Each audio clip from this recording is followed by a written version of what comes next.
सभी भैयाओं का स्वागत। कक्षा 10वीं विषय संस्कृत कर्मयोगी स्वामी केशवानंद। भैया उनने पहले इस पाठ के शब्दार्थ और संधि विच्छेद के कुछ पद किए थे। अभी अपन पाठ को पढ़ने जा रहे हैं।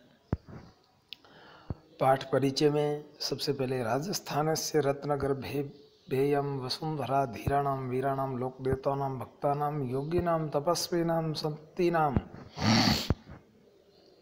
संतानाम चखनेर अस्ति। राजस्थान के रत्न रूपी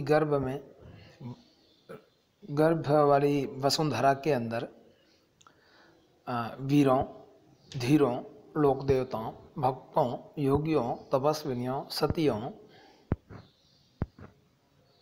संतों की खान है। अर्थात यह धरती है इन सब प्रकार के श्रेष्ठ लोगों की खनिज भूमि अर्थात जननी है, जन्मभूमि। कानि कानि रत्नानि इति केनपि जिज्ञास्यते। कौन कौन से रत्न हुए यह केनपि जिज्ञासे किसी के द्वारा जानने की इच्छा होती है चेत तो तावती भूषी तेषां संख्या तावती भूयसी उतनी ज़्यादा तेषां संख्या उनकी संख्या है यत कि सर्वेषां सबका नाम ग्रहणम अपि न सुकरम। उन सब का नाम लेना भी मुश्किल है, कठिन के है। अस्याम भूमो नातिदूरम जातकस्य अस्य नरत्नस्य स्वामी केशवानंदस्य प्रेरकम जीवन व्रतम अत्र संक्षिप्तेन प्रस्तुयते। अस्याम भूमो इस अस्याम एवं इस ही भूमि पर नातिदूरम बहुत दूर की बात नहीं है जातक से जन्मे हुए रत्न स्वामी केशवानंद का प्रेरक प्रसंग के रूप में जीवन व्रत यहाँ संक्षिप्त में प्रस्तुत किया जा रहा है।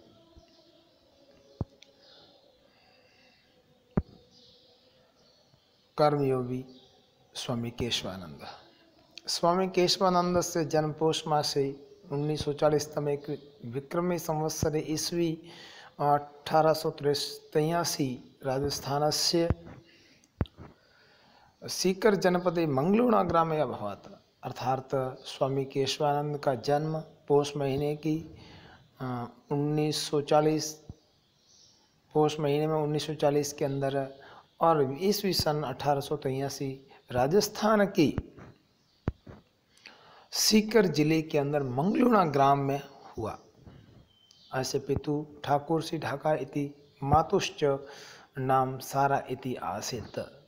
इसके पिता का नाम ठाकुर सी ढाका और माता का नाम सारा था। बाल्ये केशवानंद से नाम वीरमा इति आसीत। बाल्य यानी बालकपन के अंदर इसका नाम वीरमा था। यदा एष बाल सप्तवर्ष कल्प आसीत। जब यह बालक 7 वर्ष का था, सप्तवर्ष कल्प यानी 7 वर्ष का था, तदेव तभी उष्ट्रमेव आश्रित्य ऊंट के सहारे रतनगढ़ स्थान पर जीवन यापन कुर्वन् से जीवन यापन करते हुए इसके पिता दिवंगत अर्थात सिधार गए। उनके पिताजी का स्वर्गवास हो गया।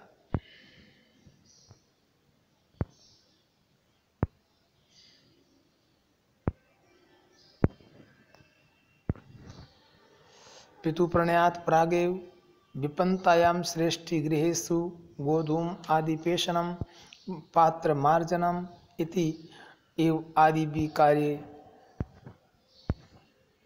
यथा कश्चित् कालयापन कुर्वती तस्य बालकस्य बराके माता इदानीं वैधव्य कारणात् इतोपि विपदा विभूता अभवत्। अर्थात पिता प्रणयात यानी पिता के चले जाने से प्रागे यानी पहले विपन्नता यानी कठिनाई के अंदर सेठों के श्रेष्ठ गृहेषु यानी सेठ लोगों के घरों में गोधूम आदि पेषणम गेहूँ आदि पीसना पात्र मार्जनम बर्तन साफ करना आदि कार्यों से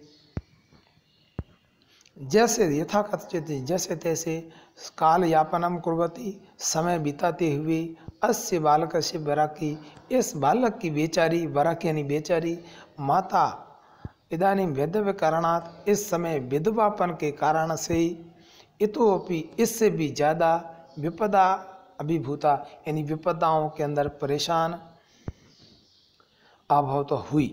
उच्चते ही ने कहा जाता है छिद्रेषु अनर्थी बहुली भवंती। छिद्रेषु का अर्थ अनर्थ अर्थात कठिनाई के अंदर कठिनाई ज़्यादा आना। कहने का अर्थ होता है कंगाली में आटा गीला, समस्या पर समस्या आना। इदानीं मातु सहयोगाय वीरमा बालके गोचारणम कार्य आरब्धम। इस समय मातु सहयोगाय, माता के सहयोग के लिए वीरमा ने बालकों के साथ में गायें चराने का काम प्रारंभ कर दिया। तदानीन्तः दीनहीन ग्रामीण कृषक वर्ग श्रमिक वर्गश्च सामन्तानां राज्ञानां नवाब संज्ञकानां व वैदेशिकानां शासकानां त्रिविधि दास्ता पंजरे आबद्ध आसीत्।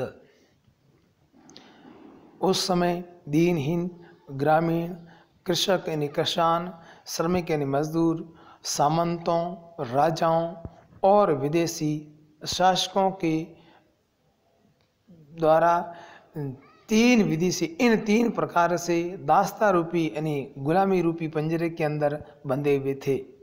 रौरव नरक प्राय ही तेसाम जीवनम आसित, यानी वास्तव में उनका जीवन नरक के समान ही था।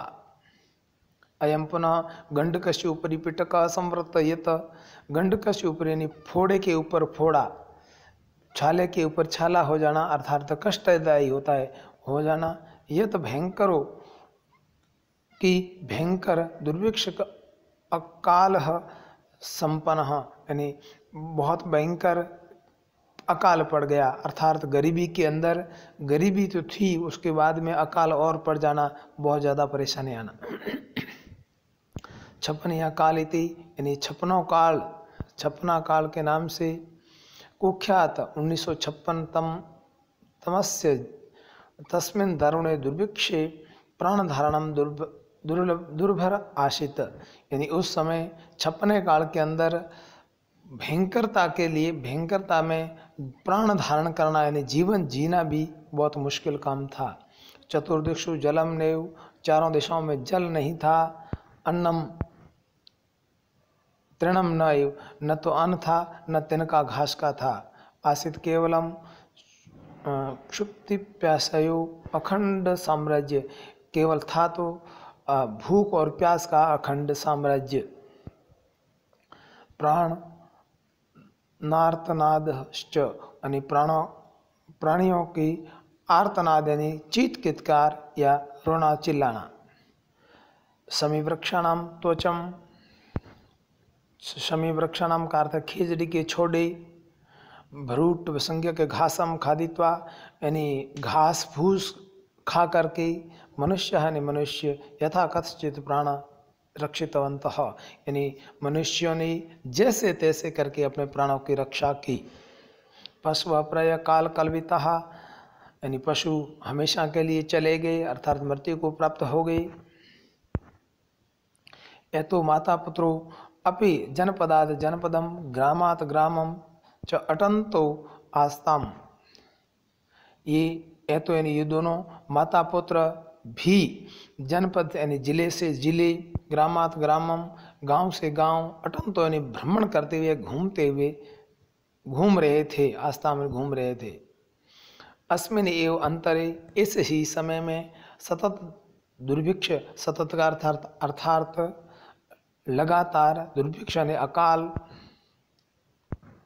का प्रताड़ने, अकाल के द्वारा प्रताड़ित किए जाने पर जर्जरिता बाल्यावस्था यानी जर्जर बलवंत अवस्था यानी बहुत कमजोर स्थिति के अंदर वीरमा जनन्य अपि, वीरमा की माता भी 16 वर्ष देशीयम 16 वर्ष की अवस्था में इमम किशोरम इस बालक किशोर बालक को एकलम विहाय अकेला छोड़कर देवम अर्थात मृत्यु को प्राप्त हो गई या स्वर्ग लोग सिधार गई। इति सिद्धम। आज अपन इतना ही पढ़ेंगे, आगे बाद में।